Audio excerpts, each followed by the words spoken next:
ലോകത്തെ ഏറ്റവും വേഗത്തിൽ വളരുന്ന LPG ലിക്വിഫൈഡ് പെട്രോളിയം ഗ്യാസ് വിപണികളിലൊന്നായ ഇന്ത്യ തങ്ങളുടെ ഊർജ്ജ സുരക്ഷാ തന്ത്രത്തിൽ ഒരു ചരിത്രപരമായ വഴിത്തിരിവ് അടയാളപ്പെടുത്തിയിരിക്കുകയാണ്. ചരിത്രത്തിൽ ആദ്യമായി അമേരിക്കയിൽ നിന്ന് വലിയ അളവിൽ LPG ഇറക്കുമതി ചെയ്യുന്നതിനുള്ള കരാറിൽ ഇന്ത്യൻ പൊതുമേഖലാ എണ്ണ കമ്പനികൾ ഒപ്പുവെച്ചതായി കേന്ദ്ര പെട്രോളിയം മന്ത്രി ഹർദീപ് സിംഗ് പുരി അറിയിച്ചു.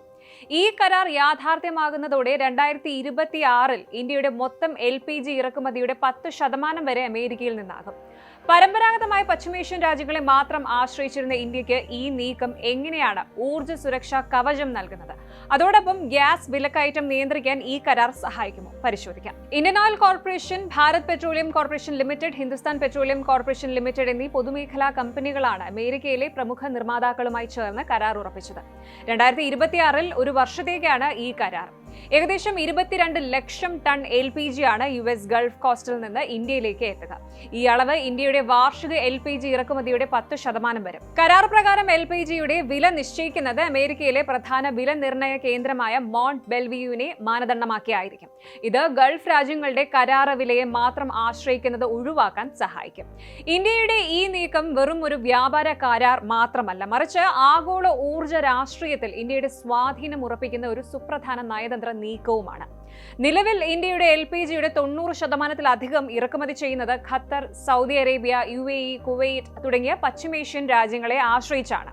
മേഖലയിലെ ഏതൊരു രാഷ്ട്രീയ അസ്ഥിരതയും, അതായത് ഉദാഹരണത്തിന് ചെങ്കടലിലെ പ്രശ്നങ്ങളൊക്കെ LPG വിതരണത്തെ ഗുരുതരമായി ബാധിക്കാറുമുണ്ട്.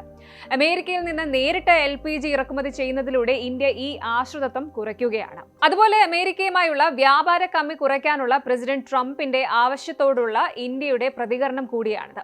എണ്ണയും വാതകവും ഉൾപ്പെടെയുള്ള അമേരിക്കൻ ഊർജ്ജ ഉൽപ്പന്നങ്ങൾ കൂടുതൽ വാങ്ങാമെന്ന് ഇന്ത്യ നേരത്തെ ഉറപ്പ് നൽകിയിരുന്നതാണ്. ഇത് ഇരു രാജ്യങ്ങളും തമ്മിലുള്ള വ്യാപാര കരാർ യാഥാർത്ഥ്യമാക്കാനും നിലവിൽ ഇന്ത്യൻ ഉൽപ്പന്നങ്ങൾക്ക് മേലുള്ള ഉയർന്ന താരിഫുകൾ കുറയ്ക്കാനും സഹായിച്ചേക്കും. കഴിഞ്ഞ വർഷം ആഗോള LPG വില 60%-ലധികം വർദ്ധിച്ചിരുന്നു. പുതിയ കരാർ വഴി വില കുറഞ്ഞ ബദൽ ഉറവിടം കണ്ടെത്തുന്നത് രാജ്യത്തെ ഉപഭോക്താക്കൾക്ക്, പ്രത്യേകിച്ച് ഉജ്ജ്വല യോജന ഗുണഭോക്താക്കൾക്ക് കുറഞ്ഞ വിലയിൽ സിലിണ്ടറുകൾ നൽകാനുള്ള സർക്കാർ ശ്രമങ്ങൾക്ക് കരുത്തു പകരും. അപ്പോൾ ഒരു വെടിക്ക് രണ്ട് പക്ഷി എന്നാണ് കാര്യം. കരാർ വഴി ഉടനടി വില കുറയുമോ എന്ന കാര്യത്തിൽ വ്യക്തത ഇല്ല എങ്കിലും ദീർഘകാല അടിസ്ഥാനത്തിൽ ഇത് ഇന്ത്യൻ ഉപഭോക്താക്കൾക്ക് ഗുണം ചെയ്യുമെന്നാണ് വിലയിരുത്തൽ. ആഗോളതലത്തിൽ വില വർദ്ധിച്ചപ്പോഴും കഴിഞ്ഞ വർഷം 40,000 കോടിയിലധികം രൂപ സർക്കാർ സബ്സിഡിയായി ചിലവഴിച്ച് സാധാരണക്കാർക്ക് 500 മുതൽ 550 രൂപ നിരക്കിൽ LPG ലഭ്യമാക്കിയിരുന്നു.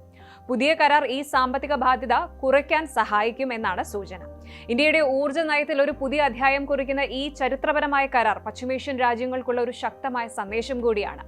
കൂടുതൽ സുരക്ഷിതത്വവും താങ്ങാനാകുന്നതുമായ ഊർജ്ജ വിതരണത്തിനായി ഇന്ത്യയുടെ നോട്ടം അപ്പോൾ അങ്ങ് അമേരിക്കൻ ഗൾഫ് തീരങ്ങളിലേക്കാണ്.